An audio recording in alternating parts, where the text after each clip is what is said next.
Welcome to Mo Academy. Welcome to another day of learning JavaScript with us. Last time हम objects के बारे में पढ़ रहे थे, आज वही टॉपिक को हम कंटिन्यू करेंगे ऑब्जेक्ट्स का। लास्ट टाइम हमने देखा था कि किस तरह हम जो है ना वो ऑब्जेक्ट्स बनाते हैं, ऑब्जेक्ट लिटरल्स जो कहलाते हैं, और उसमें जो बेसिक ऑपरेशंस होते हैं, जिस तरह हम कोई भी चीज़ प्रॉपर्टी को ऐड कर सकते हैं बाद में, अगर कोई ऐड करनी हो ऑब्जेक्ट के अंदर, कोई प्रॉपर्टी डिलीट करनी हो या कोई प्रॉपर्टी अपडेट करनी हो, ये सारी चीज़ें किस तरह से होती हैं ये देख ली थी हमने कल। आज का जो हमारा टॉपिक है वो है ऑब्जेक्ट मेथड्स और दिस का कीवर्ड। सबसे पहले बात कर लेते हैं कि ऑब्जेक्ट मेथड्स क्या होते हैं।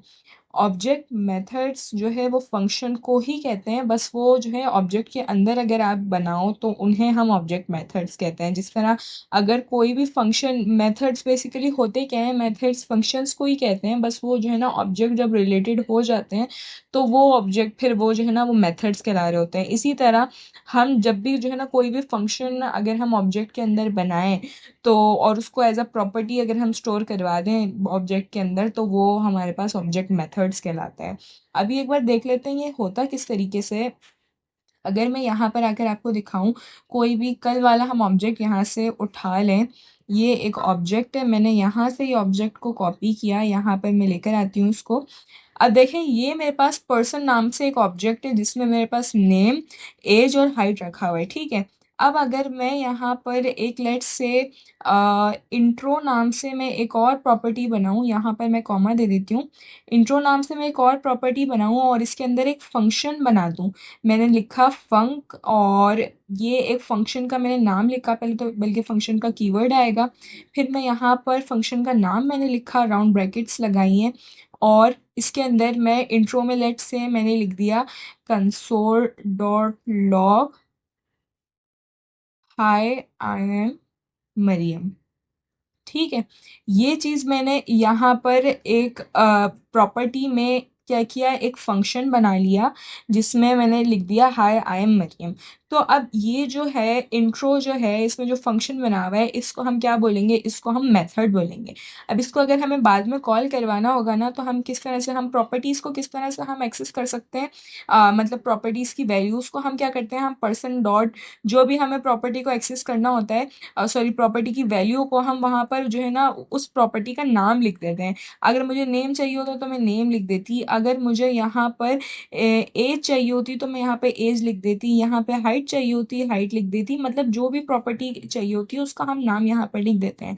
अब इसी तरह अगर मुझे प्रॉपर्टी चाहिए जिसमें फंक्शन है, तो मैं क्या करूँगी, मैं इंट्रो लिखूंगी और उसके आगे राउंड ब्रैकेट्स लगा दूंगी। इससे क्या होगा, इससे मैं इस चीज़ को एक्सेस कर सकती हूँ, मतलब ये कि मैं इस ऑब्जेक्ट मेथड को एक्सेस कर सकती हूँ। तो ये जो इंट्रो है मेरे पास, ये कहलाता है ऑब्जेक्ट मेथड। अब मैं इसको यहाँ से सेव करती हूँ, ब्राउज़र पर आकर देख लेते हैं। ये देखो, इसने क्या किया है, इसने मुझे, मैंने जो फंक्शन बनाया था, सॉरी मैंने जो मेथड था मेरा ऑब्जेक्ट मेथड, उसको मैंने जब यहाँ पे कॉल किया तो इसने जो मेरे फंक्शन में काम हो रहा था, हाय आई एम मरियम में जो प्रिंट करवा रही थी, वो इसने मुझे प्रिंट करके दे दिया। इस तरह हम एक्सेस कर सकते हैं कोई भी जो हमने ऑब्जेक्ट के अंदर मेथड बनाया हो, ठीक है ना। तो इसको ये कहलाता है ऑब्जेक्ट मेथड। मैं यहाँ पर मेंशन भी कर देती हूँ कि ये है क्या, ऑब्जेक्ट मेथड, ठीक है। अब बात आती है कि भाई दिस कीवर्ड क्या होता है। यहाँ पर मैंने, हमारा जो दूसरा टॉपिक है आज के लेक्चर का, वो है दिस कीवर्ड। दिस कीवर्ड में क्या होता है, दिस कीवर्ड रेफर करता है जब आप उसी ऑब्जेक्ट में जो है ना वो मेथड को कॉल करवा रहे होते हो, तो दिस वहाँ पर यूज़ होता है। अभी मैं करके दिखाऊंगी तो आपको समझ में आएगा ये किस तरह से होता है। अच्छा, मैंने यहाँ पर क्या लिखा है, मैंने यहाँ पे लिखा हाय आई एम मरियम, ठीक है। लेकिन अगर मुझे एक सेम फंक्शन, ये तो चलो मैंने इसी के अंदर फंक्शन बनाया है तो मैंने ये कॉल कर लिया, ठीक है। अब दिस का क्या काम होता है, अगर मैंने तो यहाँ पे तो मैंने आई एम मरियम खुद लिख दिया ना, अगर मैं यहाँ पे आई एम लिखती और यहाँ पर मैं कॉन्केटिनेशन का ऑपरेटर लगाती, तो मैं यहाँ पे क्या लिख सकती थी, मैं लिखती दिस डॉट, मेरे पास अब मुझे जो भी यहाँ पे प्रिंट करवाना है मैं यहाँ पे वो प्रिंट करवा देती, ठीक है। दिस का बेसिकली काम क्या होता है कि आप जिस भी ऑब्जेक्ट के अंदर इसको यूज़ कर रहे होते हो ना, ये उसकी जो है ना चीज़ों को रेफर कर लेता है। मतलब अगर मैंने यहाँ पर दिस डॉट नेम लिखा है ना, तो ये क्या करेगा, अभी ये किस ऑब्जेक्ट के अंदर है, अभी ये पर्सन ऑब्जेक्ट के अंदर है, तो इधर जो प्रॉपर्टी नेम के नाम से होगी ये उसको यूज़ करेगा, यहाँ पर इसकी जो भी वैल्यू होगी वो मुझे यहाँ पर ला कर दे देगा। मैं इसको सेव करके दिखाती हूँ। तो यहाँ पर आएंगे तो देखो ये वही वाला काम कर रहा है जो हमारे पास ये पहले अगर हम खुद से प्रिंट करवाएं तब भी वो यही काम करता है और दिस से करवाएं तो भी वो यही काम करता है। लेकिन एक फ़र्क क्या आ जाता है, दिस से हमारे पास फ़ायदा क्या होता है, ये हमारी रीयूजेबिलिटी में काम आता है। मतलब ये होता है कि आप इसको बार बार यूज़ कर सकते हो। अगर मुझे ये तो मैंने फंक्शन ही इसी ऑब्जेक्ट के लिए बनाया है, अगर मुझे यही फंक्शन जो है ना वो और भी ऑब्जेक्ट्स में यूज़ करना होता तो मैं क्या करती, मैं इस फंक्शन को यहाँ से निकाल के बाहर बनाती। मैं यहाँ पर आऊँगी और एक मिनट, इसको मैं यहाँ से लूँगी, यहाँ से मैं कट करती हूँ और यहाँ पर ले आऊँगी। ठीक है, अब ये फंक्शन जो है ना, इसका अब क्या काम है कि ये एक मेरे पास फंक्शन है, अब इसको कहीं पर भी आप चाहो तो यूज़ कर सकते हो। ठीक है, अगर मैंने इसको यहाँ पर जो है ना वो रख दिया है तो ये क्या है कि ये मैंने इस प्रॉपर्टी को, इंट्रो की प्रॉपर्टी को ये फंक्शन असाइन कर दिया है। ठीक है, अब ये यूज़ किस तरह से होगा कि मैं यहाँ पे इसको सेव करती हूँ, यहाँ पर हम आएंगे तो ये देखो इसने मुझे ये वाला फंक्शन रन करके दे दिया जो मैंने यहाँ पर इंट्रो की प्रॉपर्टी को असाइन किया था। अब उससे हुआ क्या, देखो यहाँ पर दिस ने काम क्या किया कि देखो यहाँ पर मैंने ये नहीं लिखा था कि भाई मुझे मरियम प्रिंट करके दे, लेकिन उसने मुझे मरियम ही प्रिंट करके दिया। उसकी रीज़न क्या है कि यहाँ पर मैंने दिस का इस्तेमाल किया था। इसका मतलब ये कि अब मैं इसको जिस भी ऑब्जेक्ट के लिए यूज़ करूँगी, अभी मैंने इस पर्सन के ऑब्जेक्ट के लिए यूज़ किया तो इधर जो नेम की प्रॉपर्टी थी इसने मुझे इसकी वैल्यू ला कर दे दी। लेट्स से अगर मैं यहाँ पर एक और पर्सन का ऑब्जेक्ट बनाऊं, यहाँ पे मैंने एक और मेरे पास पर्सन मौजूद है और उसमें नाम मेरे पास उमैमा पड़ा हुआ है। यहाँ पे मैंने कर दिया नाम उमैमा और यहाँ पर मैं आऊँगी, यहाँ पर मैं इसको दोबारा से कॉपी कर लेती हूँ और यहाँ पर आऊँगी पर्सन डॉट इंट्रो और ये पर्सन 1 कर दूंगी मैं। ठीक है, अब मैं इसको सेव करके आपको एक बार दिखाती हूँ। तो ये देखो यहाँ पर अब हुआ क्या कि ये जो दिस का कीवर्ड है ना, ये ऑब्जेक्ट के हिसाब से जो है चीज़ों को अडेप्ट करता है। मतलब ये कि जब मैं इस ऑब्जेक्ट के लिए इसको कॉल कर रही थी तो ये क्या कर रहा है, इसमें जो भी नेम की प्रॉपर्टी के अंदर वैल्यू पड़ी हुई इसमें मुझे यहाँ पर वो ला कर देती। अब अगर जब मैं दूसरे ऑब्जेक्ट के लिए इसको कॉल कर रही हूँ तो ये क्या कर रहा है कि इस ऑब्जेक्ट के अंदर जो नेम की प्रॉपर्टी पड़ी हुई थी इसने मुझे वो वैल्यू ला के दे दी। इससे फ़ायदा क्या हुआ, आपने एक बार ये फंक्शन लिखा और आप उसको जहाँ चाहे यूज़ कर सको। मतलब दिस ने क्या किया है, दिस ने हमारे इस कोड को डायनामिक बना दिया कि आप जो है ना वो बाद में जो है ना आपको बार बार खुद से चेंजिंग करने की ज़रूरत नहीं है। जैसे मैंने पहले जो है ना पर्सन में असाइन किया हुआ था फंक्शन, अगर मैं उसी तरह यहाँ पे असाइन करती तो अगले में मुझे पड़ती तो मैं दोबारा जो है ना मुझे फंक्शन बनाना पड़ता। अगर मुझे सेम काम करवाना होता तो मुझे दोबारा एक फंक्शन बनाना पड़ता, उसको फिर दोबारा से असाइन करवाना पड़ता।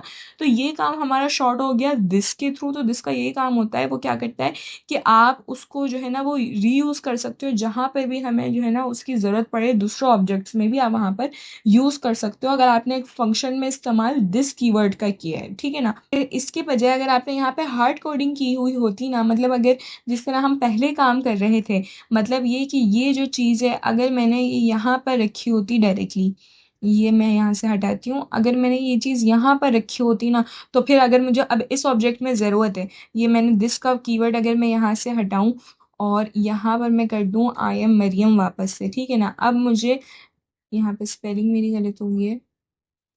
अब देखो अब मुझे इसी इंट्रो की अगर इस फंक्शन में भी ज़रूरत है, अगर मेरे पास एक और इसी तरह का जो है वो ऑब्जेक्ट है और मुझे वहाँ पे भी इसकी ज़रूरत है, तो मैं क्या करती कि मुझे बार बार जो है वो बनाना पड़ता यही वाला फंक्शन हर ऑब्जेक्ट के लिए। मुझे यहाँ पर भी इंट्रो के अंदर इसको बनाना पड़ता, फिर यहाँ पर भी इंट्रो के अंदर इसको बनाना पड़ता। मतलब हार्ड कोडिंग में आपको खुद से काम करना पड़ता है। लेकिन अगर मैं यहाँ पर दिस के कीवर्ड का यूज़ करूँ तो ये हमारे पास डायनामिकली चेंज होगा। मतलब ये कि आप फिर जिस भी ऑब्जेक्ट के लिए उसको कॉल करोगे वो उसका जो है ना वो प्रॉपर्टीज़ को अडेप्ट कर लेगा और वो उसकी प्रॉपर्टी की वैल्यूज़ आपको जो है ना वो ला के देगा। तो ये हमारा काम होता है इसके कीवर्ड का। आज का हमारा यही टॉपिक था कि हमें ऑब्जेक्ट मेथड्स देखने थे कि ऑब्जेक्ट मेथड्स क्या होते हैं। तो वो मैंने आपको बताया कि ऑब्जेक्ट मेथड्स बेसिकली फंक्शंस ही होते हैं, लेकिन वो अगर हम उसको ऑब्जेक्ट्स के अंदर स्टोर करवा दें तो वो हमारे पास ऑब्जेक्ट मेथड्स कहलाते हैं। और इसके अलावा एक और चीज़ ये कि दिस का कीवर्ड क्या काम कर रहा होता है, तो दिस का कीवर्ड क्या काम करता है कि आपको वो डायनामिकली आप उसको जो है ना वो यूज़ कर सकते हो। अगर आपने जो है ना खुद से नहीं लिखना है, जिस तरह अगर मेरे पास यहाँ पर फॉर एग्जाम्पल एग्जांपल इंट्रोडक्शन था, तो यहाँ पर अगर मुझे बार बार लिखना है हाय आई एम और फिर मुझे नाम चाहिए, तो यहाँ पे एक ऑब्जेक्ट है तो चलो मैंने खुद से नाम लिख दिया। अगर यहाँ पे 2 हैं, 3 हैं, यहाँ पे 10 हैं, तो वो मुझे खुद से तो नाम नहीं लिखना पड़े, ऐसा मुझे कोई काम करना चाहिए। तो मैं फिर क्या करूँगी, मैं एक फंक्शन अलग से बना लूँगी और उसके बाद फिर जो है ना मैं यहाँ पर लगा दूँगी दिस का कीवर्ड, ठीक है। फिर उसके बाद होगा क्या कि आपने जहाँ भी जिन ऑब्जेक्ट्स के अंदर उसको ये नेम की प्रॉपर्टी मिलेगी, वो आपको वहाँ पर वो वाली वैल्यू ला के दे देगा कॉल करवाने पर। अच्छा, एक और चीज़ ये कि मैं यहाँ से इसको वापस से ठीक कर देती हूँ, ठीक है। अब अच्छा, एक और चीज़ आपने अगर नोट करी हो तो यहाँ पर मैंने जो है ना वो राउंड ब्रैकेट्स नहीं लगाए। तो ये चीज़ आपको पता होना चाहिए कि राउंड ब्रैकेट अगर मैं यहाँ पर लगाती तो वो क्या करता, वो डायरेक्टली फंक्शन को जो है ना वो एग्जीक्यूट करना स्टार्ट कर देता। जबकि क्या मुझे यहाँ पर करवाना क्या था, मुझे इंट्रो की प्रॉपर्टी के अंदर फंक्शन को एज अ वैल्यू स्टोर करवाना था। मतलब ये जो फंक्शन का जो बॉडी है, ये जो भी चीज़ रिटर्न करे मुझे वो इसके अंदर असाइन करनी थी। अभी तो ये कोई चीज़ रिटर्न नहीं कर रही, अभी तो ये चीज़ बस रन होगी जब भी आप इसको कॉल करवाओगे। अगर ये कोई चीज़ रिटर्न करी होती तो वो ये यहाँ पर इंट्रो में असाइन कर हो गई होती, फिर मैं इसको जब यहाँ पे कॉल करवाती तो वो मुझे यहाँ पर नज़र आती। अगर मैं यहाँ पे राउंड ब्रैकेट लगाती तो वो डायरेक्टली यहीं पे एग्जीक्यूट करना स्टार्ट कर देता। और देखो एग्जीक्यूट करने पर अभी तो यहाँ पे कोई चीज़ रिटर्न ही नहीं करवाना ना, तो वो यहाँ पर क्या असाइन कर देता, अनडिफाइंड असाइन कर देता। तो जब मैं यहाँ पे परसेंट और इंट्रो लिखती तो मेरे पास अनडिफाइंड प्रिंट हो रहा होता। तो ये कुछ डिफरेंस होता है कि आप जो है ना वो राउंड ब्रैकेट तब लगाते हो जब आपको जो है वो फंक्शन एग्जीक्यूट करवाना हो। So that was it for today's lecture. इंशाल्लाह ऑब्जेक्ट के से रिलेटेड हमारे पास एक दो वीडियोस और हैं, उसके बाद फिर हम उसका प्रैक्टिस सेट सॉल्व करेंगे। आज का लेक्चर बस इतना ही था। आगे टॉपिक्स हम इंशाल्लाह नेक्स्ट लेक्चर्स में देखेंगे। तब तक के लिए टेक केयर एंड अल्लाह हाफिज़।